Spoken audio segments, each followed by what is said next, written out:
sejam todos bem-vindos ao programa Cada Vez Melhor com Amor Exigente. O seu encontro semanal aqui na Com Brasil TV, para você ficar, como diz o nome do nosso programa, cada vez melhor. Esse programa extraordinário de proteção social e qualidade de vida. E hoje, mais do que nunca, né, Luiz, nós vamos falar muito de proteção social, afinal é um programa de prevenção. Bem-vindo mais uma vez, meu amigo.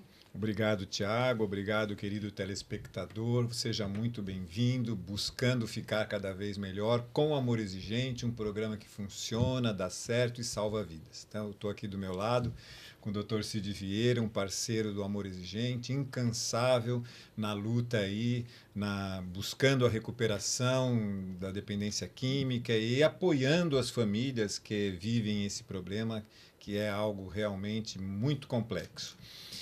Bem-vindo, Dr. Cid. O Luiz já apresentou, já Muito é da casa, obrigado. Dr. Cid, aqui, Dr. Cid Vieira de Souza Filho, advogado e consultor do AE para N assuntos, né, Luiz? Ele está sempre nos auxiliando aí. É sempre, meu querido Luiz Fernando, Tiago, é sempre uma alegria e uma honra estar com o Amor Exigente, cada vez melhor com o Amor Exigente. Cada vez melhor. A honra é toda nossa e hoje a gente tem um assunto muito importante, um assunto muito urgente, que é a prevenção ao bullying e à violência nas escolas. Então também está aqui conosco hoje, do meu lado direito, o Marcelo Cunha, que é empresário, que é pai, que é um voluntário de Amor Exigente. Ele vai contar um pouquinho da história dele dentro desse assunto. Bem-vindo, Marcelo, obrigado por estar aqui conosco. Muito obrigado por me receber e a gente está aqui para colaborar com vocês e discutir esse assunto que tem aparecido muito aí nas últimas semanas, nos últimos meses no Brasil, nos Estados Unidos e tudo mais. Então a gente quer dar uns passos para ver o que a gente pode fazer para ajudar. Marcelo, eu vou pedir para você começar contando aí a sua história. Por que depois você vai falar um pouco aí do instituto, né, que você tá criando, mas como esse assunto triste aí chegou até a sua família? A gente vê bastante, né? A gente tem visto bastante na mídia os casos em escolas, né? Que tem aparecido assassinato aqui, aquelas coisas todas, né? E muitos vêm do próprio bullying que acontece dentro da escola. Então, na verdade, a sociedade precisa, de alguma maneira, parar e refletir e discutir mais profundamente o que realmente está fazendo com que tudo isso aconteça. Então, geralmente aparece, tal pessoa entrou e fez determinadas ações lá dentro, mas por quê? Por que a gente para nessa discussão simples? Por que não aprofunda? Muitas vezes, quando você vai ver, é o bullying. Então, o bullying, ele traz muitos problemas para a sociedade. Então, a pessoa que sofre bullying, ela pode ter sequelas para o resto da vida, essa pessoa pode escolher tirar a própria vida e essa pessoa pode escolher tirar a vida de outras pessoas. Então, é um assunto que a sociedade precisa discutir profundamente, sem os jargões que a gente está acostumado hoje no dia a dia. E por que a gente está aqui, né? Porque aconteceu com a minha família, comigo e com a Mariana, da nossa filha, a gente ter perdido a nossa filha para o bullying. Então, a gente agora está trabalhando, está criando um instituto para que a gente não tenha mais ou minimize, né, esse problema do bullying. Então, a gente quer ajudar as famílias das pessoas que sofrem bullying, das crianças que sofrem bullying. A gente quer ajudar a família das pessoas que fazem o bullying, né, porque se alguém sofre bullying, alguém está fazendo. Então, o que os pais das crianças que fazem bullying estão fazendo para que elas parem de fazer? E também as famílias das crianças que nem sofrem bullying, nem fazem bullying, mas estão ali convivendo com tudo aquilo, estão vendo tudo aquilo e acabam não fazendo. E elas não fazem por quê? Porque se elas fizerem, elas vão começar a sofrer bullying. Então, é um ciclo que a gente precisa quebrar. A gente precisa fazer com que isso se dissipe. E as escolas as famílias, obviamente, são muito importantes, mas as escolas também, porque não é só no ambiente familiar. As crianças passam grande parte do tempo delas dentro da escola. Então, o que as escolas estão fazendo para minimizar, para diminuir, para atuar nesse problema? Então, o que as escolas estão fazendo com as crianças que sofrem bullying? O que as escolas estão fazendo com as crianças que fazem bullying e com aquelas que estão só olhando? Então, tem uma discussão muito grande para fazer e a gente quer dar esse passo. Tem que discutir, né, Luiz? É um assunto Olha, muito sério. eu estou tem que aqui falar muito. encantado com a presença do Marcelo, Dr. Cid e Tiago, porque a história dele parece que vem se comparar à história da criação do Amor Exigente. O Amor Exigente é este programa extraordinário que no Brasil e nos países da Bacia do Prata está tão difundido, mas que começou a ser trabalhado a partir de uma dor pessoal da nossa cofundadora, Dona Mara Menezes, que perdeu um filho e a partir desta perda ela deu uma significância para a vida dela e pôde então colocar em prática aquilo que ela diz que é o seu maior sonho, que outras famílias não percam seus filhos. E você, Marcelo, também aqui nós queremos, né, ser solidários com a sua dor, mas de uma certa maneira dizer como é importante você estar dando um significado para essa perda, para que outras famílias também não percam seus filhos para o bullying. Então, bem-vindo, que bom que você está aqui conosco. E vamos conversar mais sobre esse assunto, porque é uma coisa que eu acho que precisa ser mais especificado, né? O que é o bullying, que tipos de bullying acontecem, como que a família percebe, né? Olha que, Tiago, que pergunta extraordinária. Estava na ponta da minha língua. A gente está sintonizado sempre. Então vamos começar por aí. Dá para perceber? Sim, dá para perceber. Nós sabíamos, todo mundo sabia. Então, isso é que é o preocupante. Então, sabíamos que a Júlia sofria bullying, o colégio sabia que ela sofria bullying, os colegas sabiam que ela sofria bullying, as famílias, todo mundo sabia. Só que parecia um bullying controlado, porque você chegava, ela reclamava do bullying, a gente ia para o colégio e falava assim, ó, tá sofrendo bullying. Ah, pode deixar que eu vou conversar com o pai e com a mãe da criança, isso não vai acontecer mais. Daí conversava com o pai e com a mãe da criança, daí o colégio dizia que estava tomando as ações, a gente acreditava, né, que estava tomando as ações, afinal de contas, se você põe um filho num colégio, você confia naquele colégio. Então, uma relação de confiança, a partir do momento que você não confia no colégio, aquela criança não vai estar mais lá. Então, se ela está, é porque você confia. E você confia porque você imagina que o que estão falando para você está acontecendo. Só que não acontece. Eu descobri que não acontece. Então, as famílias percebem, mas elas podem não perceber a profundidade que estava acontecendo. Então, o que aconteceu comigo é que a gente sabia, a Mariana sabia, o colégio sabia, a Júlia sabia, só que a gente não entendia a profundidade. E por que a gente não entendia a profundidade? Não era porque a gente era distante, muito pelo contrário, a gente vivia a Júlia. A Júlia era a nossa vida, a gente não fazia nada na vida além da Júlia, obviamente. A gente trabalhava, mas assim... Filha única, né? Filha única. Então, mas tudo que a gente fazia era dedicado à Júlia. O nosso tempo livre era com a Júlia.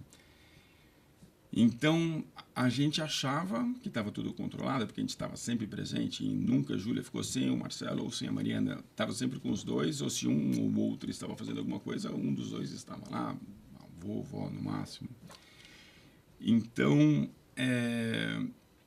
essa é a dificuldade. Tinha psicólogo, várias crianças têm psicólogo. Então, você fala assim, estou conversando com o colégio. Tá em casa tudo certo. A gente assistia os filmes de bullying no Estou fazendo streaming. o que manda o roteiro, né? Estamos fazendo o que manda o roteiro. Então, e o colégio sempre fala, é brincadeira de criança, né? Não fala assim, não, é bullying. Então, a gente fala bullying, o colégio fala brincadeira de criança. Então, fica um jogo de palavras que você acaba não se atentando. Você disse, eles falaram, só que não tem nada escrito, não tem nada documentado. E daí, na hora que não está escrito, não está documentado, como é que você lá na frente conversa sobre esse assunto, né?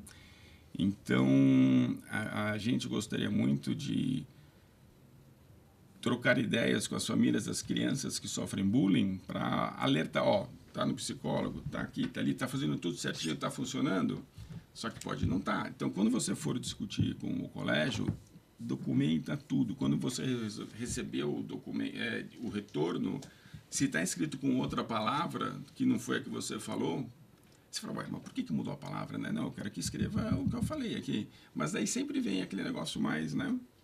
Isso aqui você deixa passar. E daí o que acontece? Então você pensa que você está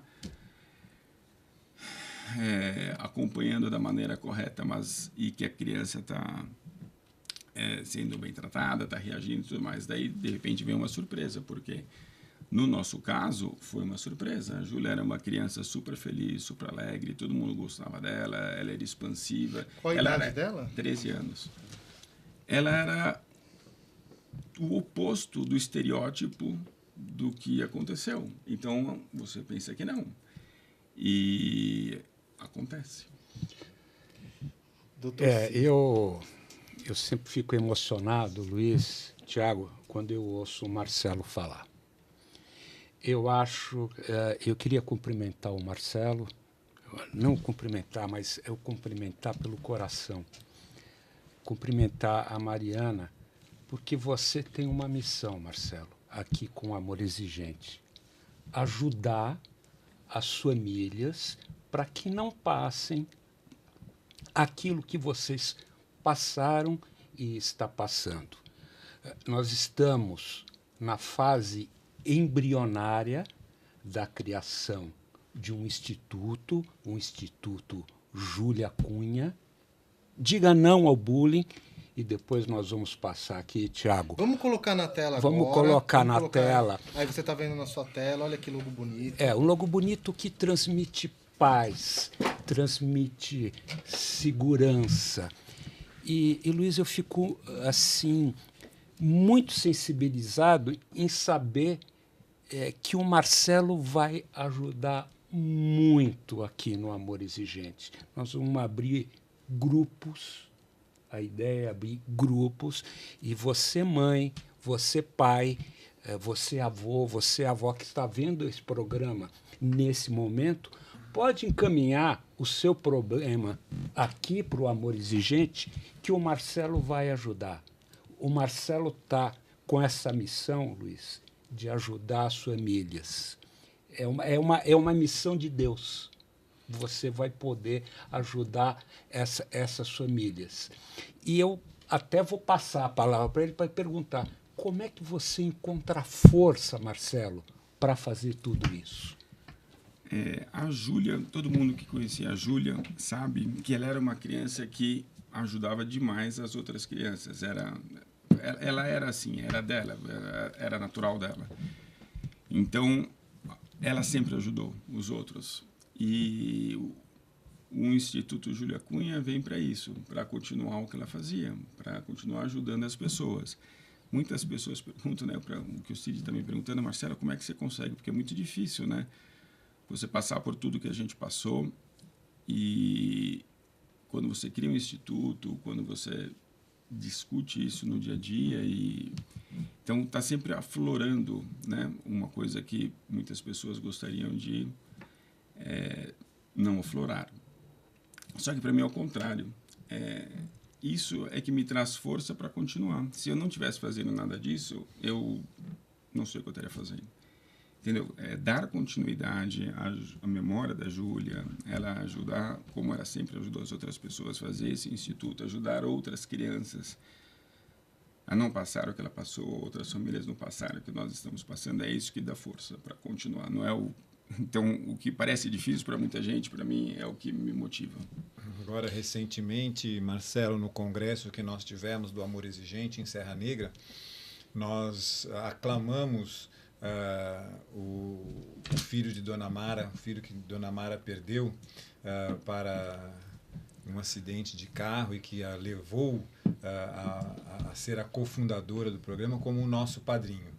E eu penso que a Júlia deve ser a madrinha desse instituto, porque realmente, através dela, muitas famílias vão poder trabalhar a prevenção, né?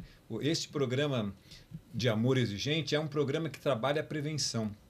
Nós temos 5 ações e uma delas trabalha o amor exigentinho, crianças que nos vêm para abrir o seu coração, para falar dos seus sentimentos. E eu penso que isso é importante, não é, Marcelo? Porque independente de que na sua família vocês até estavam percebendo o que estava acontecendo, pode ser que nós encontremos famílias que não percebam que esteja acontecendo isso com os seus filhos. Sim, primeiro eu gostaria de agradecer muito o Amor Exigente, né, porque está abrindo um espaço muito grande para a gente. Eu tenho certeza que eu tenho muito a aprender com vocês, né, para criar o meu instituto e caminhar, e essa parceria está sendo excelente. Em relação a essa parte das crianças, né?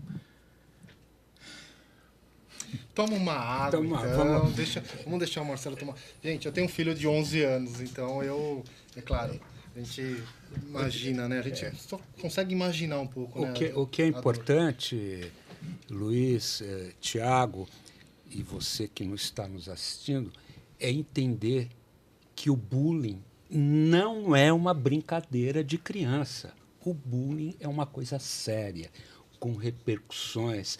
Ele pode deixar, não precisa deixar uma lesão física, mas pode deixar uma sequela psicológica. Até porque as tais brincadeiras de crianças nos tempos atuais, elas estão diferentes, né, Luiz? A gente tem as redes sociais, então isso sai daquele ambiente ali. Às vezes a criança da família foge. E da escola, né? Porque você acha que ela está em casa, está num ambiente seguro e de repente tem todo um universo ali da internet que isso até acontece em outras maiores, né, proporções, né, doutor? E nós temos um evento na Assembleia Legislativa no dia 19 de junho, dentro de um painel que abordará as mídias sociais e a violência nas escolas, e aonde eu, modestamente, eu já estou antecipando aqui, Marcelo, mas fazer uma homenagem para a Juju, para a Júlia. O Instituto está nessa fase embrionária, vai crescer, com Amor Exigente, vai para o Brasil inteiro, e cada vez que a gente faz o bem para alguém, a gente não está fazendo para alguém, ela está fazendo para nós mesmos, Luiz. E como é bom, cada vez melhor. Doutor Cid, no aspecto assim, falando de aspecto jurídico, né? Os pais podem fazer alguma coisa com relação às escolas que não combatam isso da maneira que deveria? Como que os pais podem se precaver nesse aspecto? Existe no Ministério Público um grupo chamado GEDUC, e eu sempre rendo as minhas homenagens ao Ministério Público, porque o Ministério Público pode exigir ou cobrar a adoção de políticas preventivas anti-bullying. Então, normalmente se fala em bullying, como nós tivemos nesse caso da escola Tomásia Montoro, nós tivemos um caso em Mogi, nós tivemos um caso em Realengo, e os casos nos Estados Unidos, onde aquele que sofre o bullying vai na escola e mata. Mas eu acho que, como o Luiz falou, nós temos que tratar da prevenção. A questão, a palavra-chave é prevenção e conscientização das escolas. Não adianta você ter uma cartilha, que não é essa aqui, do Amor Exigente, antes que as coisas aconteçam, e não cumprir tudo aquilo que está lá dentro. Muita conversa, muito diálogo e ouvir a experiência dos pais. Não adianta achar bullying, sim. Nós tivemos outro dia numa novela da Globo, da recém-novela, acho que é A Terra e Paixão, eu posso falar aqui, porque eu vi, em que eu vi uma professora falando para um grupo de jovens na porta da escola: não façam bullying com o menino. Ali não está dizendo se o bullying era Marcelo, de uma forma reiterada, é aquilo que nós entendemos que é bullying. Não é só o que está no texto da lei, precisa interpretar aquilo. Eu gostaria de retomar, né? Quando o Cid falou bem, né, ali do livro, o que acontece? Os colégios falam assim: nós temos aqui uma política e o bullying não acontece, né? Tem aqui a conversa aqui. Mas, na verdade, quando você pega aquela política, aquele livro que está escrito tudo, assim, a distância que existe entre o que está escrito no livro e o que acontece no dia a dia é gigantesco. Então, na verdade, um dos trabalhos que a gente quer fazer é exatamente esse. Tá todo mundo, primeiro com um livro correto, né? Porque cada um fazem o seu e já existe com certeza existe um benchmark, que é um modelo. Então as pessoas deveriam estar usando esse que é modelo. Depois, além de ter esse modelo, como é que eles estão aplicando isso na prática? Estão realmente aplicando ou estão fazendo de conta que estão aplicando? Então, é muita coisa. Então, a gente tem que trabalhar com as escolas, a gente tem que trabalhar com as famílias, a gente tem que ver as leis, como é que elas interpretam tudo isso, porque...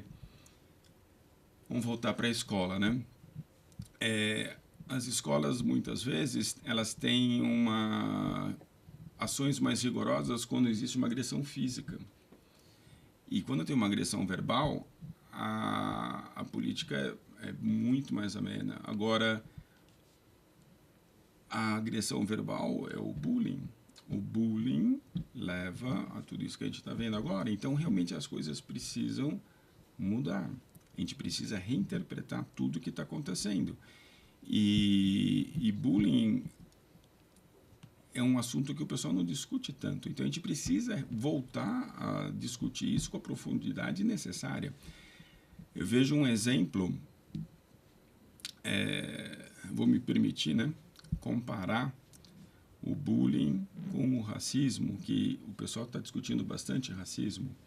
Então, a gente vê lá na Europa, a La Liga, tudo que estão fazendo com o Vini Júnior. Então, é que agora tudo que acontece eu associo a minha filha, né? Então, tá todo mundo vendo que existe o racismo. É óbvio que estão fazendo racismo, estão falando um monte de coisa, está filmado, tem nome, tem estádio, tem tudo. E mesmo com o mundo vendo tudo aquilo, as ações efetivas são pequenas, né? Estou vendo poucas ações para realmente parar com tudo aquilo. Então, se o racismo, que eu vou me permitir novamente, falar que tem no mínimo um pouquinho de bullying, porque não deixa de ser um bullying também, no Real Madrid, La Liga, o mundo todo vendo e as ações são pequenas, imagina quando você leva para um colégio, para uma pessoa desconhecida que está ali. Então, as coisas somem. Então, a gente tem que parar e ver que num colégio pode existir racismo, como acontece. No mesmo colégio pode ter bullying, que é o que acontece. Nesse bullying pode levar a diversas consequências que a gente viu acontecer. Então, o que eu acho, o que eu quero, é que a gente pare e olhe o mundo da maneira que tem que ser olhado, porque hoje eu assisto um filme muito diferente da maneira que eu assisti o filme anteriormente. Antes eu passava um monte de coisa na TV que para mim aquilo não significava nada. Hoje eu sinto uma dor gigantesca quando vejo algumas coisas.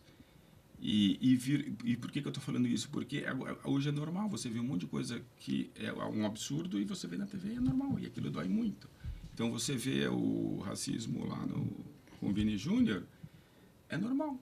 Mas quem está sofrendo, sofre muito. Então, o que é comum, o que é dia a dia agora, o mundo está meio... precisa repensar. É isso mesmo. E aí nós podemos dizer que o que é comum não é normal. E o Amor Exigente, quando trabalha a prevenção, trabalha também a questão da espiritualidade. E nas escolas e nas famílias, a criança, desde cedo, precisa aprender a bondade. Diz Cora Coralina que bondade a gente aprende. E o Amor Exigente é um programa que busca levar ao aumento das virtudes dos seres humanos, em especial das crianças. Porque a criança ela tem um chipzinho. Chipzinho lá que precisa ser educado, né? Para que ela aprenda a conviver socialmente e aprenda o respeito. Qual é o primeiro princípio ético do amor exigente? Respeitar a dignidade da pessoa humana. E o bullying é um desrespeito à dignidade da pessoa humana. Então, o amor exigente prevê, dentro da sua metodologia, que as famílias e as escolas busquem estar atentas às crianças para que elas trabalhem esse respeito, essa espiritualidade e essa bondade que vai fazer com que essas coisas parem de acontecer. Exatamente. Eu queria aproveitar, Marcelo, a audiência desse programa, um ponto para você falar para essa mãe que está nos assistindo agora, O que fazer quando o filho estiver sofrendo bullying? A primeira coisa que eu faria diferente do que eu fiz, né? Eu fiz um monte de coisa que teoricamente era o correto, mas a primeira coisa que eu faria muito diferente é documente tudo o que está acontecendo. E quando você for no colégio e eles te derem um retorno, você leia com muita atenção e troque cada palavrinha ali e deixe do jeito que tem que acontecer. E isso em relação ao colégio. Em relação à criança, eu repetiria o que eu fiz com a Júlia, não mudaria em absolutamente nada. Tá sempre muito próximo, muito amor, tanto do pai quanto da mãe, quanto dos avós. Então era uma família muito ligada à Júlia. Então converse, explica, só que não pense que só a família vai evitar isso. E muitas vezes o pessoal joga na família, né? Tanto a droga, quanto o racismo, quanto o bullying. Mas não, o colégio, a criança fica lá muitas horas. Então aquilo lá é um ambiente de trabalho, do nosso ambiente de trabalho, o deles é de estudo, mas eles convivem ali. Então você tem que entender direitinho o que acontece, a dinâmica dentro do colégio. Então, preste atenção, tua filha está sozinha no colégio, está na lanchonete sozinha, a tua filha está andando sozinha pelos pátios. Agora, como é que você vê isso, né? Na verdade, você espera que o colégio te conte isso, porque você não está lá para ver. Então, se a criança estiver sofrendo bullying, seja extremamente rigorosa com o colégio. Porque dentro da tua família, se você está vendo acontecer alguma coisa, você senta com quem precisa sentar e conversa. Agora, dentro do colégio, você não vai conversar com as outras crianças, você não vai conversar com os outros pais. Você precisa confiar que o colégio está fazendo. Então, quando falarem que está sofrendo bullying, primeiro o colégio tem que assumir que está sofrendo bullying, né? Porque algumas vezes ele fala que não é bullying, mas baseado no quê? Baseado no quê que ela está falando que não é bullying? Dificilmente o colégio vai assumir que o bullying acontece.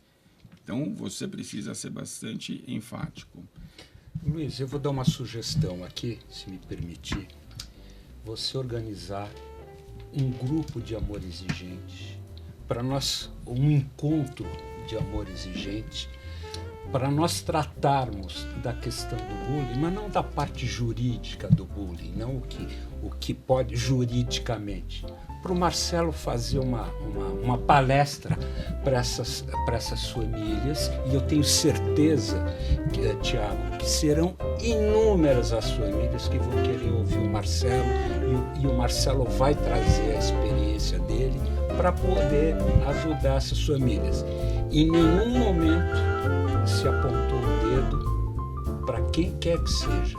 Nós não falamos em responsabilidade nenhuma, mas nós estamos com o Marcelo, e acho que é esse o objetivo do Instituto: ajudar, prevenir com esperança. Desafio aceito, Dr. Cid. Obrigado, nosso Dr. convidado de honra. Cid. Infelizmente, nosso tempo acabou. Marcelo, obrigado pela sua presença aqui, pelo seu depoimento. Vamos falar muito mais desse assunto, né, Luiz?